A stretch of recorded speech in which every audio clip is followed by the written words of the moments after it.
Good afternoon, everyone. I'm Bob Pompiani, and thanks for joining us here on Pittsburgh CW and the Steelers' digital platforms. We are live today at the UPMC Rooney Sports Complex on the South Side, and it is going to be the final Mike Tomlin press conference of this season.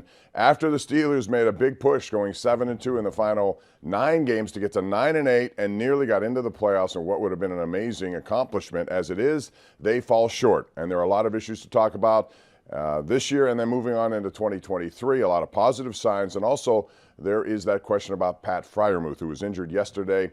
We'll find out the extent of that as Mike Tomlin is ready to address the media. Let's go across the way and hear from the head coach of the Pittsburgh Steelers. Good afternoon. I guess as always, or as customary, I'll start with a quick assessment of our last performance, wrapping the bow around yesterday. As I said after the game, and I was just really appreciative of the group's ability to focus and perform and deliver. Sometimes the last week of the season presents some challenges, some distractions and things going on inside your stadium, things going on outside your stadium. And I just thought largely our group did a really good job of kind of managing the speculation and all of those things, those variables, some within our control, some outside of our control all week in prep and even in play leading up to the game and doing what was required to secure victory. In terms of the game, I thought it was important that we win the line of scrimmage, that we work to minimize their run game and how they control games through their run game.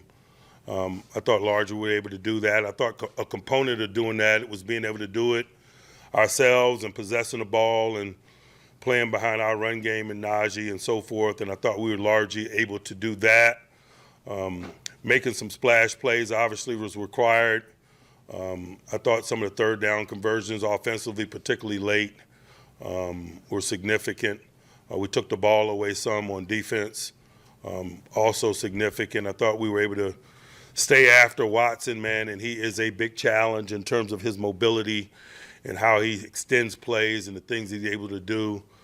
Being in the stadium as a divisional team against him for the first time, I thought that was going to be a big component of play. And so we were able to get some things done to secure victory, and I'm thankful for that.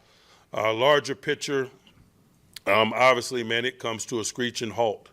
It does for us. It does for a lot of others.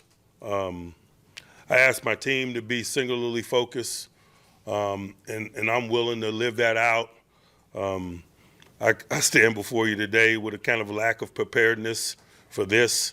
To be quite honest with you, I was preparing to prepare to play a game. And so I'll acknowledge a couple things that is going on this week, things that needs to transpire, necessary business this time of year and so forth, and tee it up and open some questions up.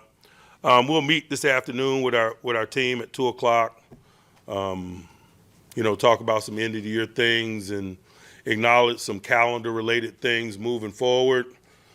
Exit interviews and exit physicals are a component of those things. It's important that we do a really good job of wrapping a bow around what is the 2022 season. It's some physical work to be done. It's some, planning to be done individually, collectively. Players need to meet with positional coaches, coordinators, myself, strength coaches, trainers. There's a process. And the attention that we give the journey, we need to give the exit process. In a lot of ways, it tees up the beginning of 2023, particularly if someone needs some medical work done. It's better to sooner address that than later. To do a good job of making sure that we're addressing any ongoing medical issues that people might be dealing with. It's important to get a snapshot evaluation of what's transpired with them, give them a window of maybe what might lie ahead and the work that might be required of them in an effort to get better. Those are some of the things that'll be going on. We'll be doing similar things as a staff. I'll always put the players in front of the staffing in terms of meetings and evaluations. But there are a lot of ongoing necessary business things this time of year. I'm really just starting to sink my teeth into it. As again, I mentioned, we're singularly focused. We don't prepare for failure. And so we'll proceed methodically through this. We'll probably move a little slower than most of our peers, but we don't worry about the Joneses. We got a business model, one that we believe in, and we'll be thorough in doing so and assessing what transpired in an effort to tee up our next opportunity, and at the appropriate time, we'll start working that area. I'll pause and open it up for questions. Mike, when you look at the Baltimore game, the Cleveland game, you minimized their rush and you outrushed them. What does that say about your desire for the way you want to play? I just think that that's kind of a snapshot of NFL football, particularly in the waning weeks of the season. Weather becomes a factor and things of that nature. But it's also got something to do with the matchup of the teams and how the teams come together and their agenda relative to our agenda. Those two teams that you mentioned, they play behind their run game. And so if you want to beat them the latter portions of the year, you better minimize it. And a major component of minimizing it is possessing it yourself. And so it's very true in those instances, but it's also true in a larger sense in terms of time of year and, playing to our strengths and our makeups and our makeup at that particular time. Philosophically, were you guys a little conservative by design due to relative uncertainty with your skill position people? And would the next step to more splash be a little more putting the pedal down? Succinctly, yes. You guys know that I'm a fundamentalist. When I got red paint, I paint my barn red as a coaching cliche. What you saw from us was what was appropriate, particularly over the second half of the year in an effort to engineer victory. As we move forward, man, we're continually trying to get better in all areas. And how does that shape and affect your personality? It does. It does in all three phases. It does individually and in totality. But it's our job as coaches to do what's required to engineer victory, particularly over the latter half of the year, and we did what we did to engineer victory. Just mentioned at the end. How would you evaluate the job Matt Canada did, and do you expect him to be back next year? I thought he got better, just like our team got better. I'm not going to speculate about him or anyone as I stand here today. As I mentioned, we fight, and that fight has come to an end. I'm just beginning the process of transitioning in terms of wrapping a bow around it and seeing what 2023 looks like. And so I'm just not there. We got some work to do, but largely I thought he got better in the ways that we got better, and so it was encouraging.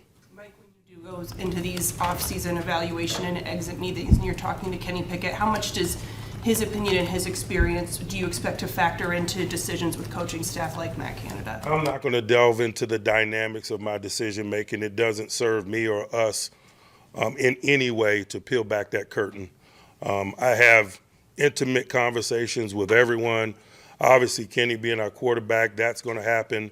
But the nature and the details of those conversations and how that leads to decision-making will never be discussed in a forum like this. Mike, you just mentioned at the end of your opening comments about the business model that you guys believe in. The guys that you're doing business with have changed. This is your first full off season without Kevin, with Omar, with Sheldon, and with Andy. So when it comes to a lot of the guys that you've got that are in their late 20s that are kind of going to the end of their deals, are you looking to keep as many of those guys as possible and build on these last 9 games, or is that an opportunity to reface the roster, so to speak?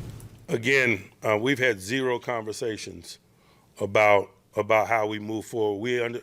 We acknowledge that those conversations will be transpiring, and some of them rather quickly because some of them are time sensitive. But to this point, zero conversations in that regard have been had, and that's a signature of how we do business, and that's probably why we're able to have the type of focus that's necessary to finish the way we finished this year, because we are not distracted by BS that lies ahead. We are singularly focused about opponents that we're dealing with in the games that are in front of us, And now we transition to some of those discussions, but I don't have enough information or clarity in any of those discussions to kind of provide the answers that you're looking for. Like, anecdotally, when you have a season that's there's such a split in terms of results from the first half to the second half, when you're evaluating the season, do you place more weight on what happens at the end, regardless of whether it's good or bad? I evaluate everything. I just think that, there's going to be a start to next season. And so, if the start was not what you liked or wanted, you better evaluate that. And so I'll evaluate the season in totality. I'll evaluate components of the season, team development, how we managed the team through the season from a physical work standpoint, from an intellectual work standpoint, the rate in which we introduce, schematic things, growth and development. And so there's just a lot of discussions to be had. Just rest assured that it will be evaluated in totality, but it'll also be broken down into smaller pieces and evaluated in that way, because that is equally as necessary. Mike, you said last offseason you were excited about having some uncertainty with the quarterback position. It seems like you found some certainty. What are you looking forward to about the next step in that process? Growth. You guys know here in Pittsburgh, man, we value the growth that has a potential to happen between year one and year two. It's natural. They're no longer speculating about what this is. They've had a lap around the track. They've been in some hot situations. They've had some positive results. They've had some negative results. They understand the totality of this in terms of the toll that it takes on them mentally, physically, emotionally. I think all of those things that encompass the experience that is the rookie season is a good springboard to get better and to obviously do it with a quarterback. Man, I'm really excited about that. From a big picture perspective, how do you evaluate just your rookie class as a whole, and how strong are those building blocks that they've set to go into the offseason and next year? A lot of guys had an opportunity to have roles and increasingly significant roles, and I'm thankful for their contributions, but I'm just beginning the process of kind of going through it with a fine-tooth comb and assessing it in that way in terms of building their challenges individually for year two for them. But I will acknowledge, man, we got some quality play from some young guys, which is exciting. But boy, there's a lot of meat on the bone, and we're excited about being a part of their process too. That's another component of our business model that we don't run away from. We run to the development of players. To be a component of their growth and development is significant for us and for them. How important is this first off season that all of your rookies will have? Huge, but that's not the first time you guys have heard me say that. Pat Fryermuth, I know it's been a day. Is there any update or any clarity? I think it can be characterized as a MCL sprain, non-surgical, and so that's exciting for him. Did you guys become more opponent-specific with the defensive game plans? If so, how much was Flores a part of that, and how did that go just with him? You talking about over the course of the year? Yeah. I think it's a natural thing that you're more specific, opponent-specific, division of labor specific as the season goes on. I just think with each passing week, you have more information. You have more information about yourselves and what you're capable of. You have more tangible information and less speculation about the personnel or the other people that you face and how they're utilizing it. I just think that that's, in general, something that happens in all three phases over the course of the season. In terms of Brian's contributions, man, it was significant throughout, but we get significant contributions from a lot of assistants. Pat Meyer's contributions were significant throughout in terms of offensive game planning. And so, I don't know what you mean by that. Mike, moving forward, do you feel like Kenny Pickett is the franchise quarterback? I don't know what you guys mean by franchise quarterback. Is he our QB1? Yes.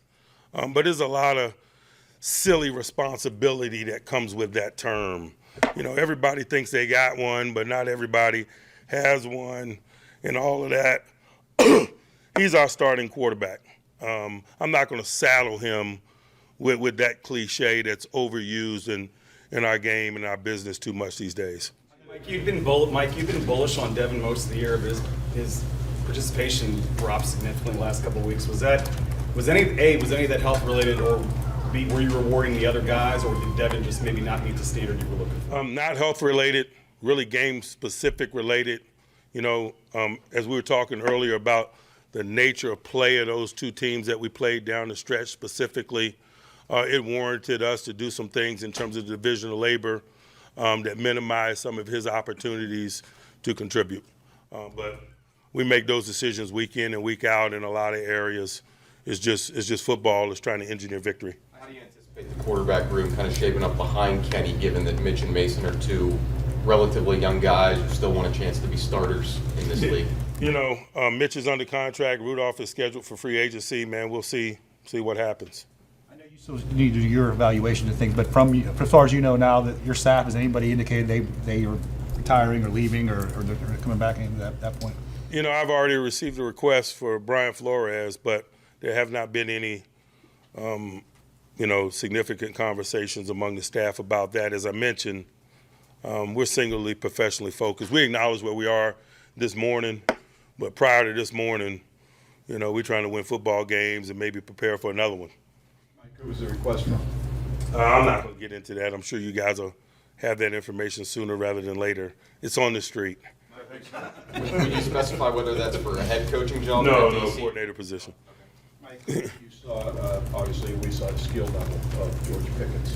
Where did you see him from a maturity, character development as a season went on? I think he progressed in the ways that most of the rookies progress. I just think it's a natural thing when you're a young guy and you get put into a professional environment around grown men that you grow at a rapid rate. I saw that from him. I thought the consistency of his play and his productivity kind of represented that growth. But it's a really natural thing. I sometimes get resistant when I get asked about his maturity and character-related things because oftentimes I believe he got mischaracterized pre-draft. And so that's why I'm combative at times and defensive when it comes to him. He's a quality young man. He is. He's professional. He's been really consistent in his work throughout. He loves football. He likes to work. We haven't seen a lot of things that we hear rumors regarding in terms of him, and that's why we defend him. Mike, I asked that because he mentioned that yesterday after the game, being mischaracterized and the whole thing, and how he feels he had to fight through. And that's business, unfortunately, particularly at this level. But sometimes, particularly when they're young, they don't do a good job of managing it, and it could affect their growth and development. And when you're in my position, you better fight to defend that, and that's why I do. Thankfully, he's got a thick skin, and he's a tough-minded kid, and it had very little bearing on his day-to-day and the spirit in which he played and all of those things. Outside of quarterback, are there any positions, based off of the performance over the course of the season, that you feel like it's a strength going into next season? I'm not going to get into that bold predictions that, guys got to wear months from now. I'm just appreciative of the efforts of our guys. I'm disappointed that we're not working this week, and, I'm committed to being better moving forward. Mike, how do you assess Najee's performance, and do you feel like the injury maybe in camp slowed him down early in the season, or was it just a progression with the line play? Certainly the missed time in team development slowed him down. I don't know that he played in any preseason games and things of that nature. He's a young guy. The skill relative to his position needs to be developed and honed in an effort to be game ready. And so he got on a moving train. That was well documented.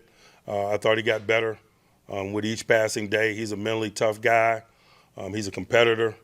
And so I just thought his play got consistently better throughout, but I also kind of expected it to based on those reasonable variables and circumstances. Did William Jackson have an injury after he got here? Is the same injury he had before? And how do you kind of evaluate? Can he have a place going forward? To be honest, I don't have a lot of detail, man. I think he was on the field one day. There's a lot going on that day. I don't know how much direct eyes I laid on him.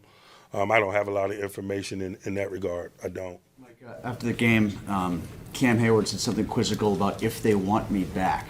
Is there any reason we should be concerned or think that you guys would not? Cam is the same type of guy that will put a tape job with his last name on the front of his helmet in a training camp like setting. That's what makes him who he is. He takes none of this for granted, and that's just an expression of that. Just like when he puts his last name on his helmet in a training camp like setting. He is special because he has a special approach, because he is legitimately humble and hardworking, and he takes none of this for granted. And so that's probably what that was. When it comes to Najee's leadership, everything off the field with him, how did you see him grow in those types of areas as well? In natural ways, in all areas, but that's a reasonable expectation in a guy from year 1 to year 2.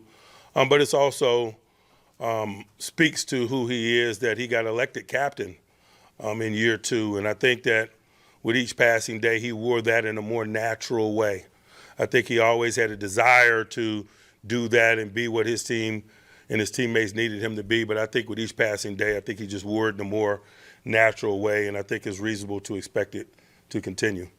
Deontay, just how did you see him grow and respond to some of the adversity that came his way throughout the season? In the same ways that he's done throughout his time here. And that's what I mean when I'm talking about that we have a desire to be a part of the growth and development of players. We draft guys. We research guys. We draft guys. They play for us. They develop while they play for us. Guys like Deontay, Alex Highsmith, and others are kind of examples of that. They've continually gotten better. Mike, you mentioned his name briefly. What did Pat Meyer bring to your offensive line? He's a good communicator, good teacher. He challenges the guys. He does all the things that you want a guy in that space to do, formally and informally, in terms of the growth and development of an individual and a collective. He's been really solid. I'll tell you this, probably the most significant thing about the development of our offensive line is the availability of that group. The continuity required to grow is a major component of it, and we're thankful that not only we had really good, consistent in-game performance for that group, but just practice availability and consistency in that area from that group. And it starts first with availability and then the work, and he did a good job shepherding that work.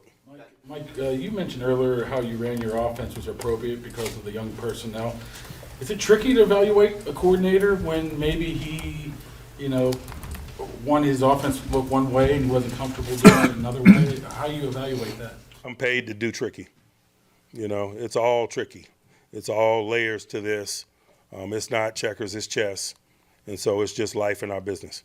Line starting every single game together this year, does that make it easier to evaluate their work, or does it make it more difficult because you didn't see it with different pieces in there for next season? Again, I'm not going to hate the fact that we had consistent availability in the offensive line. I think they grew individually and collectively at an increased rate because of that. And so where that leads us moving forward, hopefully it is a springboard in terms of what transpires. The negative consequences are maybe some of the backups that you have. You didn't get an in-game evaluation on, but you do have an evaluation of their day-to-day, their preparedness, their professionalism, and so that's just life in the business. Mike, last year you talked about enjoying being uncomfortable in the off-season, about how different it was than other ones. What does it feel like? How different is the feeling going into this one, knowing that there's more continuity maybe than losing a GM, the longtime quarterback? I'm only a couple hours into it. I have no idea. Like I said, when I got out of bed this morning, I just had to come to the grips with the fact that I wasn't preparing a game plan today. So those things will kind of be revealed to me in a more tangible way, probably over the next couple of days as I start to look at calendars and begin the exit interview process and those type of things that are kind of encompassed this time of year. What is this day like for you? Are you down a little? I mean, you prepare for 12 months and all of a sudden it's over? I don't spend any time focusing on what it's like for me, man. There's so many people that need things from me on a day like today, man. A rookie needs some clarity about what happens next. A free agent needs some clarity, the medical clarity that needs to transpire. dominoes fall in the coaching profession. And so there's a lot that's needed from guys like me on a day like today. I don't spend a lot of time worrying about my issues. You touched on this a bit before, but when we would ask you about turning around a season like 2-6, you would say that's my experience, that's not necessarily theirs. Now it is their experience after doing it. What do you think the benefit is going to be for a young core moving forward, the way that they finish the season? Hopefully the benefit is not to get yourself in those circumstances. But again, those are things to be pondered as we wrap a bow around it and things of that nature and start our planning. Just hadn't given it a lot of thought. Obviously, there's some benefit to being a part of something, smiling in the face of adversity and growing and pushing through some difficult times and having your back against the wall professionally. There's growth there for sure. What it means and all of that, we'll get to it. It's one of those things to be pondered, and I know this year is very different because of some of the things that Brooke mentioned, the coaching changes, front office changes, quarterback changes. Does that prevent you from sort of having a through line to see what has prevented you guys from being at a point where you are still working deep into January? What are you asking? I'm asking if this year gets in the way of that evaluation because there was so many changes. There are changes and complexities to the evaluation process every year. It really is. It just is. There's big time urgency every year. This is a now business. There's changes every year, players, coaches, etc. Nothing stays the same. Even those that remain, their roles change, they evolve. People ascend, people descend. It's always different. What do you tell your guys about what they need to do in the offseason to come back ready and kind of build off this year? I do it in a really individual way, based on a lot of variables and circumstances, experience or lack thereof, how much they played. Even you can go as specific as to how many snaps they play, being the framework of how much rest they get before they get back to training, for example. And so if you're a practice squatter, man, you're right back at it probably next week. If you played 1,000 snaps, obviously you're not. And so it's a very individual thing. And it should be. This is professional football. I don't know that we asked much about Boswell this year. I think just kind of a down year for him. Was some of it situational? Is there any concern with it? I haven't begun to assess it in that way yet. I'm sure that I will and he will. We acknowledge, and I acknowledge, that the ball didn't go through the upright at times and largely as much as we would like it to. I think last month, I think you called it like a little silly sidebar or something about the non-losing season streak that you've had. You never had a losing season. Does it mean something, now that you've done it, can you expand on it more? And that your players seem to be real open that they wanted to keep that going for you. It was probably more important to them as a subject matter, obviously, than it was to me. I'm appreciative of that, the relationship that I have with them that makes it important to them. But my agenda is getting in the single elimination tournament and pursuing the confetti game and winning it. And that agenda will never change. The totality of past experiences and stuff, man, I'm a competitor. I like to compete continually. I love the challenges that this game and this job provides, and so I'm wired in that way, and so I've spent a little time kind of assessing the totality of things, particularly if it doesn't light a fire under me, if I can't utilize it as fuel in an effort to be ready for the adversity that awaits. And so, talking about accolades and trivial things and streaks and things of that nature, if it's not useful to me in terms of assessing our next battles, then I don't spend a lot of time thinking about it or focusing on it. Two more? Now, when you saw the way Pickett played the rest of the season, I know you probably don't want to look back in the rear view or whatever, but would you maybe been able to play at the beginning of the season? You kind of wish maybe you would have had the extra 4 games of experience. I think that his development is a process, and we've said throughout. I thought his development took off once he started getting into stadiums in the preseason, and so there was a process there. He was playing in the third groups, he was playing in the second groups, and we gave him some first group exposure. Preseason football is different than regular season football, let's be honest. And so, he bided his time and worked in the regular season football environment. And when he had an opportunity, when it presented himself, he showed he belonged, and he continued to get better in that space. And so as I look back at it, I don't know that I have any second thoughts or regrets about the process or how it transpired as I sit here right now. Maybe I'll think differently as I analyze it in an end-of-season kind of way in the upcoming weeks. But knee-jerk reaction to your question, no, I don't have any regrets about it as I stand here this morning. Mike, you just talked about competition and all of that lighting a fire under you to kind of keep going. Do you still feel that same competitive fire and everything going? I know you just finished the season. Going into this off season, do you still feel that same motivation and fire? More so, increasingly so. All right. Thanks. Thanks, guys. Thanks. More so, increasingly so. He's very motivated to get the job done. It didn't happen this year. And there are a lot of people out there with opinions about how you would categorize this season. And from their standpoint, anytime you don't get to the postseason, it's not a good season. But there were a lot of growth and development in this season. What's your biggest takeaway, Dale Lawley, from what he said today? I understand his disappointment. I mean, we're about 24 hours or less than 24 hours from the Steelers being eliminated from, as Mike Tomlin said, playing in one of those confetti games. And that's always a disappointment when you don't make it that far. Nobody is more disappointed than the guys in that locker room and the guys on that coaching staff at not making it that far.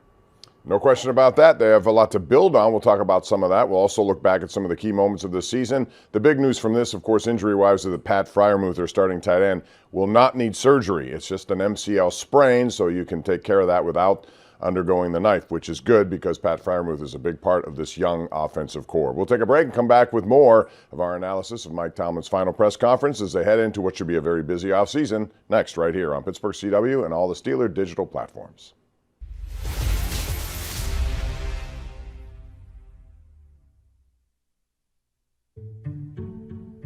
As a Main Street bank, PNC has helped over 7 million kids develop their passion for learning through our Grow Up Great initiative. And now, we're providing billions of dollars for affordable home lending programs as part of $88 billion to support underserved communities, including loans for small businesses and low and moderate income areas. So everyone has a chance to move forward financially. PNC Bank. See how we can make a difference for you. Got the win, but obviously not the result we wanted. At the end of the day here, wanted a shot at the playoffs, but didn't work out that way. So, a little bit of mixed feelings. How would you characterize the offense over the last couple of weeks and maybe the progress or development that you guys and the young core made together? Yeah, we saw a lot of improvement. Really liked the way that we were improving and getting things off tape and moving the ball really well. Finished a lot better today than in previous weeks. So there's positives, there's negatives, like there are every game. But wish we had another week to keep improving. But it is what it is.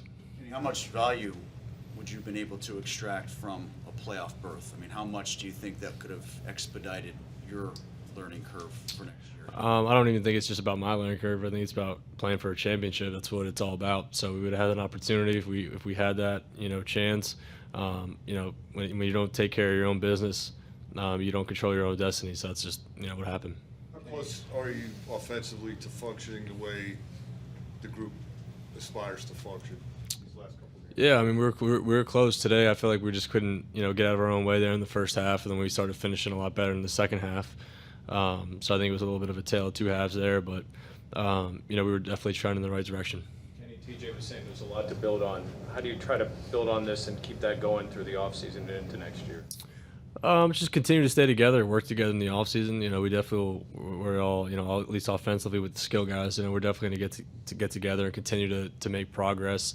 Guys need to get away a little bit and kind of de-stress, I guess, and we'll reconvene and get back to work. And I'm excited for what the future holds. I think we have a lot of great players. So I'm really excited for that. After you lost the first game in Baltimore, you knew you had to win out. What do you feel like you guys learned about yourselves as a team, just sort of backs against the wall, that you were able to do what you needed to do on the field from there on out? Just we always knew what we were capable of, but it was good to see it kind of come true in front of our eyes, and just finding ways to win week in, week out. By the time this Steelers fan is finished drinking his Pepsi, you'll be 15 seconds closer to game time. Steelers watching. Better with Pepsi.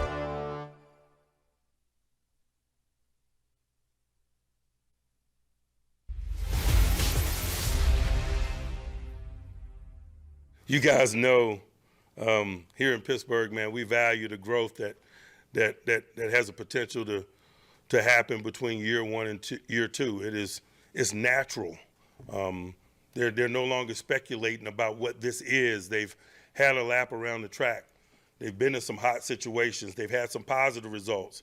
They've had some negative results. They understand the totality of this in terms of the toll that it takes on them mentally, physically, emotionally. I think all of those things that encompass the experience that is the rookie season is a good springboard to get better and to obviously do it with a quarterback. Man, I'm really excited about that. That's Mike Tomlin talking about rookies generally, but specifically Kenny Pickett, who he did not want to label as a franchise quarterback. Obviously, that's the goal, that he be here for a long time and does those things, but he, I think, correctly said that's kind of a label that puts an undue amount of pressure on a guy, especially a rookie. However, one thing, the stats may say one thing, and we live in a fantasy world, Dale. People love statistics. His statistics will not overwhelm you, but if you break it down into those so-called weighty downs that Mike Tomlin likes to talk about, third down especially, we saw it yesterday, and for the last 3 games, he's made big plays on third down. The second half of the season, Bob, they were over 50% conversion rate on third downs, and the number that matters the most with Kenny Pickett is 7-5. That was his record as a starting quarterback this season. You'll take that from your rookie in his first year as a starter. I know the overall numbers, as you alluded to, weren't overwhelming. 7 touchdown passes, 9 interceptions. Would people feel differently about that if those 3 rushing touchdowns that he had were included in that, and he had 10 touchdowns and 9 interceptions? Probably so. The perception would be different. The fact of the matter is, did you win? Did you lose? Because so much of that is tied to that position. Saw that play. That was another kind of a Patrick Mahomes play right there. You saw he was under pressure, still got it ahead to Jaylen Warren. We saw a throw last week that made you think of that. In fact, Chris Collinsworth said that. He rolled left, avoided Jason Pierre-Paul, made a beautiful throw to Najee Harris. He has that in him, that ability to come up with a big play in a moment where you thought it might be totally negative. The third down throw that he had to Connor Hayward late in the game, where they're trying to put the Browns away, I thought was a fantastic throw. And I think Kenny would even admit that yesterday wasn't his best day throwing the football for whatever reason. But when the game was on the line, when they needed a big throw, he made them. And this man caught a lot of them. Backdoor pass right there to Pickens. We saw the touchdown pass to Pickens. That was a 3rd and 15 play, if I recall. Yes. So, all those were very big. Deontay Johnson is another guy that people will talk about. And he had a very unusual year. You have to admit that. 85 catches, 140 targets, and no touchdowns. And by that metric, it was not a good year. People expect him to have a touchdown. When you look back at that season, what do you think of him? And was any of it quarterback related, since there were new quarterbacks? Absolutely. They only had 12 touchdown passes as a team. That's an NFL low. So they weren't throwing the ball necessarily into the end zone. That's a young quarterback thing where, they just struggle in those tight windows at times. It's part of the growth process that you have to see things a little bit differently. And, honestly as well, Bob, they played differently than most other teams and a lot of other teams. They were content to continue to run the football. That was the way, they shortened the games. If you look at the last 7 games or 9 games, why they started to win some of these games, they were shortening the games with their running game. Mike Tomlin challenged, the offense and as did, Matt Canada, to run the ball better in the second half, and they accomplished that, but you're not going to put up the big passing numbers when you're doing that. No, but it is a functional offense. When you do that, it does a lot of things to help your defense as well. We'll talk about the run game and the offensive line because that's a big component of this as well, and it got better as the game went on, as the year went on. That's coming up next as we continue live right here on Pittsburgh CW and the Steeler digital platforms. Don't go away.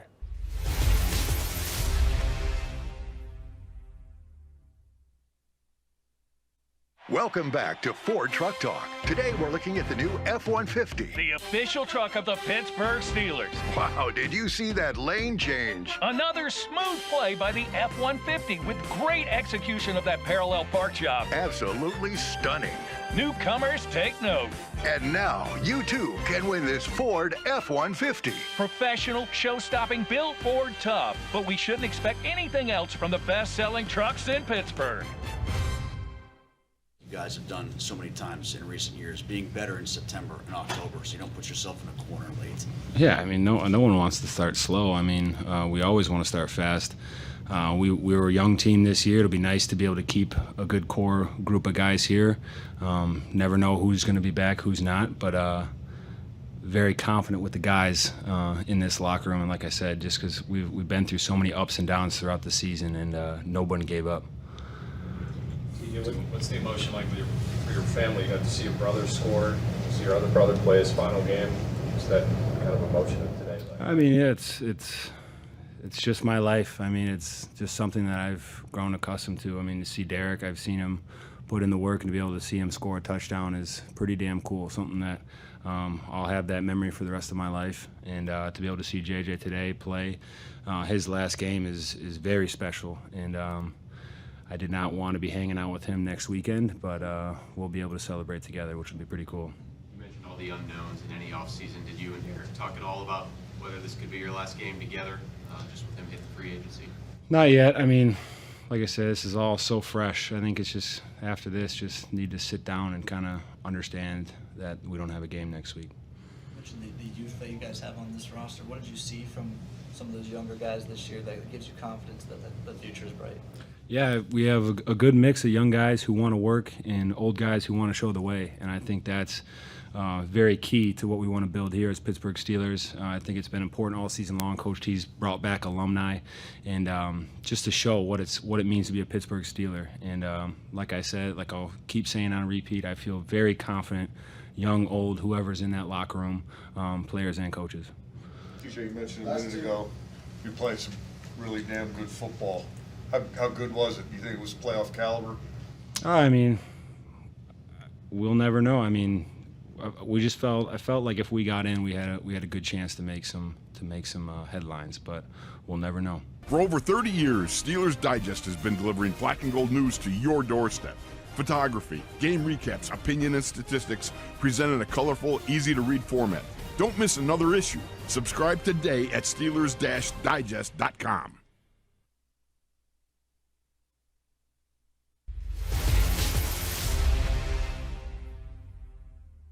And I'll tell you this, probably the most significant thing about the development of our offensive line is the availability of that group. The continuity required to grow is a major component of it, and we're thankful that not only we had really good, consistent in-game performance for that group, but just practice availability and consistency in that area from that group. And it starts first with availability and then the work, and he did a good job shepherding that work.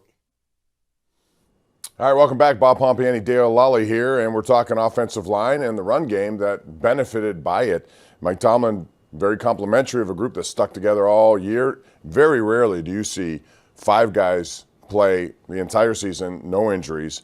And it's important because they didn't have all that much depth. I think going into this offseason, that's going to be a big emphasis in the draft, free agency, whatever. Yeah, I mean, you'd like to have some young blood to add into that. I mean, it's a young offensive line. They're all under contract for next year. They got better as the season went on. I think at the midway point of the season, through the first 8 games, they were averaging 94, 95 rushing yards per game. It's about 150 rushing yards per game in the second half. That's a huge difference.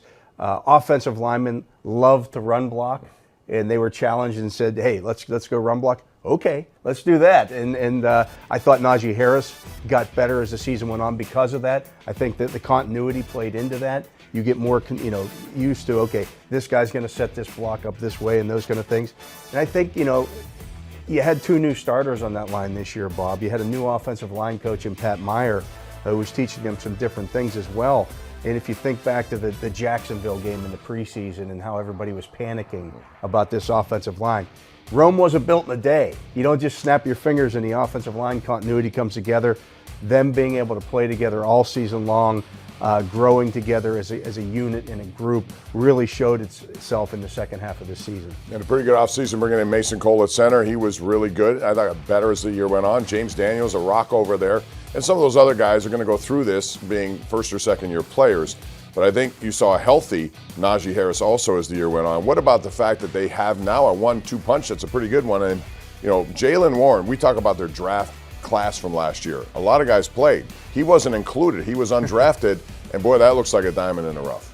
Yeah, it certainly does. And he caught my eye very early in training camp and just continued to impress throughout the course of the year. And, you know, it looks like they have something there for the long term in him. He's a tough player. He's a nice complement to Najee Harris in terms of what he does catching the football and converting first downs on third down, things of that nature. And it takes some of the pressure off of Najee Harris as well to have to be out there on third downs, to necessarily be out there for 60, 70 snaps in a game. That's huge. And when you see him play, he plays like a veteran. He knows how to blitz pick up. He knows how to make himself available in the pass game, as you see right here. And he's the biggest takeaway for me, and you saw that right in the training, his ability to make cuts but run hard while making those cuts. You know, he's a hard runner. I'm really surprised nobody drafted him. I know he had fumble issues in college, but still, there are a lot of running backs taken in draft. I'm surprised he wasn't one of them, but glad for the Steelers. Bob, I did a story on him early in the season for Steelers.com. He was on the high school All-American team for one of the outlets, Max Preps or one of those. The other two running backs that were first team with him were Najee Harris and DeAndre Swift. He rushed. I mean, he was that kind of back in high school and didn't get the kind of didn't get a lot of Division I offers. He's just kind of been overlooked his entire career. But all he does is make plays when he gets the opportunity. We have a lot more to discuss as we go to break. The Steelers coming off a 7-2 finish. You thought maybe it was going to be good enough. Everything happened. They really needed 5 out of 6 things in the last 2 weeks. They got 5 of the 6. The one they didn't get was Miami, which kicked the Steelers out of the playoffs with a last-second kick. We'll talk more about the Steelers' future also as we continue live right here on Steeler Digital Platforms and Pittsburgh CW.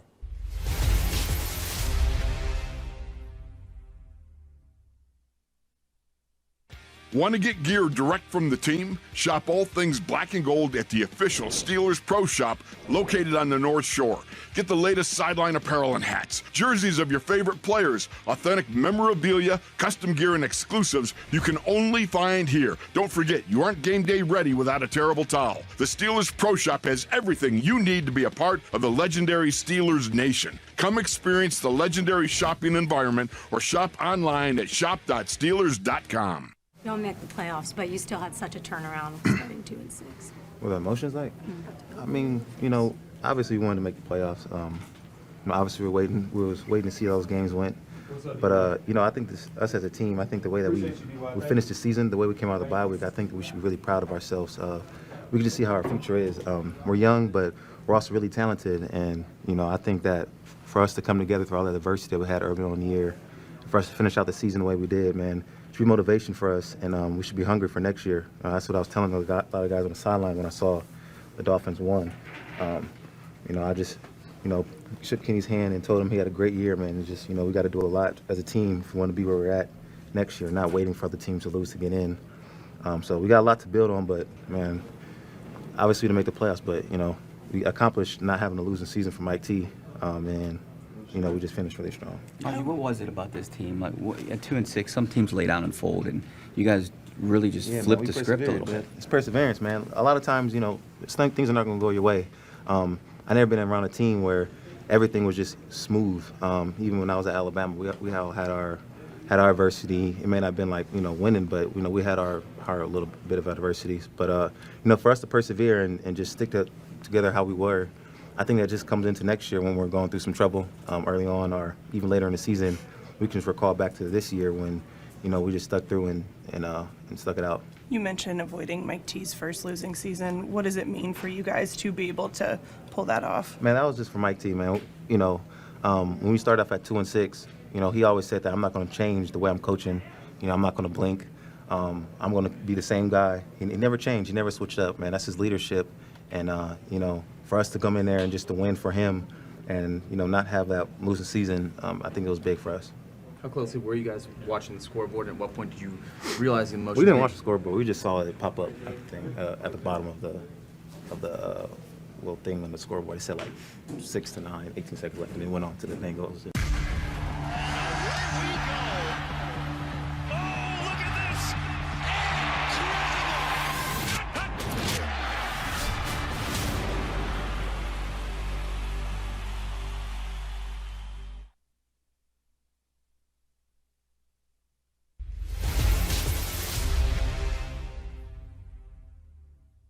But there are a lot of ongoing, necessary business things this time of year. I'm really just starting to sink my teeth into it. As again I mentioned, we're singularly focused. We don't prepare for failure, and so we'll proceed methodically through this. We'll probably move a little slower than most of our peers, but we don't worry about the Joneses. We got a business model, one that we believe in, and we'll be thorough in doing so, and assessing what transpired in an effort to tee up our next opportunity, and at the appropriate time, we'll start working that area. One thing about this offseason is going to be very busy. The Steelers have a lot of free agents. They also have an improved draft equity situation after that Chase Claypool trade resulted in now the 32nd pick, which is almost like a late first-round pick because the Bears went 0-7 with Chase Claypool. Who would have thought that? I say this, Dale, Omar Khan and Andy Weidel have not had a chance to make a draft yet, but boy, that play, kudos to Omar Khan, because at the time, I don't think anyone thought it was going to be this high of a pick. Yeah, if you looked at it, I mean, they reportedly had offers from Green Bay and Chicago, and they had basically the same record at the time. It didn't end up that way, and so you end up with the 32nd pick to go along with your 17th pick overall, which is where your first-round draft pick is. Because Miami doesn't have a first-round draft pick this year, they had to forfeit it. You essentially get what would be a first-round pick in most years, and you've got another pick in the top 50. So you've got some draft capital there with which to make some big splashes. And it's always helpful to have a rookie quarterback who's operating on a rookie contract for now. You have some money to spend, and I would imagine they're going to have to spend it maybe on inside linebacker because they have definite holes there, and you wonder about the future of Devin Bush. He did not play a lot down there. I would think that he won't be here next year, but they're going to have to go out and spend some of that money. Yeah, you still have Miles Jack under contract, and there's, that potential to go that route as well. But, to wait on rookie inside linebackers when you've got a team that perhaps is ready to win now, that can get a little dicey. So, perhaps that will be a direction that they want to go. Robert Spillane's also a free agent. He played the last 200-some snaps and certainly building a little resume for himself. As far as the offseason, a lot of people wonder about coaches, and Mike Tomlin said at this point he's not in a position to make those things. He was encouraged by how Matt Canada finished, so we'll see how that plays out. But Brian Flores is a guy who will be a wanted man. There's no question about it, and word came today that maybe Mike Tomlin said so, that somebody was interested, asked for permission. It would make sense that it would be the Cleveland Browns who just fired their defensive coordinator. Yeah, and we'll see if Mike grants that permission for Brian Flores to go and speak to the Browns. I'm sure he'll talk to Brian about that. And or is this something that you're interested in? Obviously, we saw some impact from Brian Flores this year overall on the defensive unit, much the same way you saw impact from Pat Meyer and some of these other new coaches that come in. But that's all part of the process here. Over the next couple of weeks, Mike Tomlin will be looking at the staff as well as the players. I would say no to Cleveland, just because it's Cleveland. I'm sure he'll get other opportunities down there. Brian Flores, by the way, for those asking, would not deliver a comp pick in return because he has to be here a couple of years, and this is just his first year. We'll take a break, come back, and wrap it all up. Steelers end the season 9-8, finishing strong, but just not enough. Too little, too late. We're back right after this.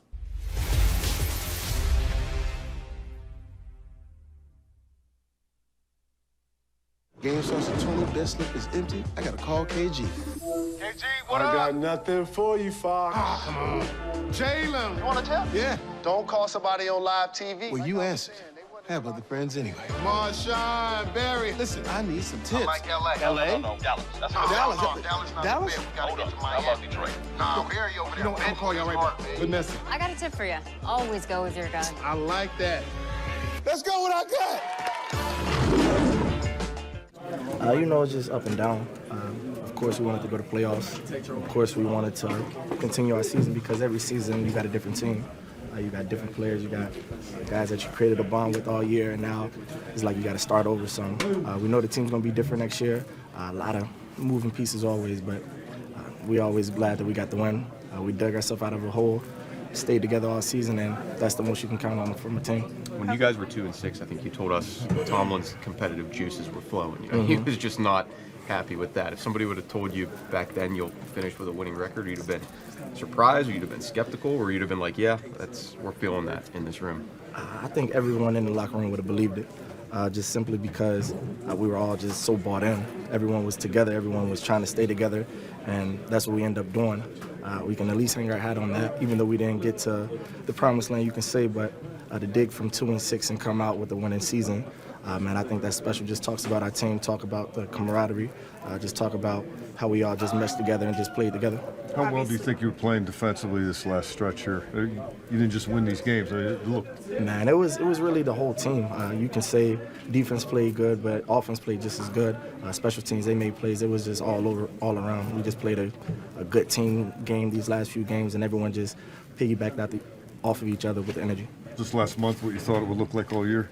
Yeah, that's how we came out. We thought we were going to come out hot like that and play like that all season, but we turned around after the bye week and came out with a winning season. Obviously, the goal is to make the playoffs, but you guys also, I'm sure, want to avoid Mike Tomlin's first losing season as a head coach. I mean, what does it mean to at least be able to give him that and for this team to kind of come together to finish 9-8? It means everything.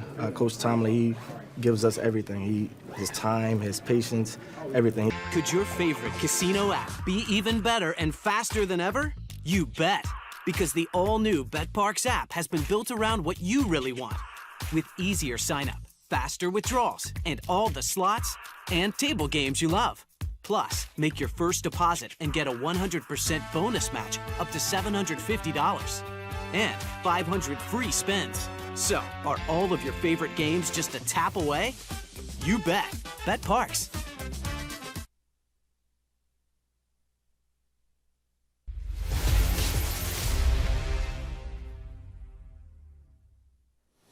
All right, so Steelers wrap up 9-8, a busy offseason. Generally speaking, they have certainly a lot to build on. We talk about that, but how effective do you think that will be in starting the season, opposite of the way this season started? You got a bunch of young guys together now moving forward, including, teams wait to find their quarterback, their QB1, and sometimes it takes many years. All you have to do is look around the league. They don't have that problem right now. They don't, and I think you heard Mike Tomlin talk about that. And usually he wouldn't say that one season ties into the next, but with this group being such a young group, he did say, hey, we learned we have to start faster. And so you will get that carryover that, you can't go 2-6 to start the season. Looking ahead at that schedule, and we don't know where any of the games are going to be played at, but we know who they're playing, and it doesn't look nearly as daunting this year as it did last year. You're not playing Buffalo and Buffalo, or Philadelphia and Philadelphia, things of that nature. We're out of time. Thanks, Dale. Appreciate it. Thanks to all the people here at Steelers.com, TV, KDKA. For Dale, I'm Bob Pompiani. Have a good offseason.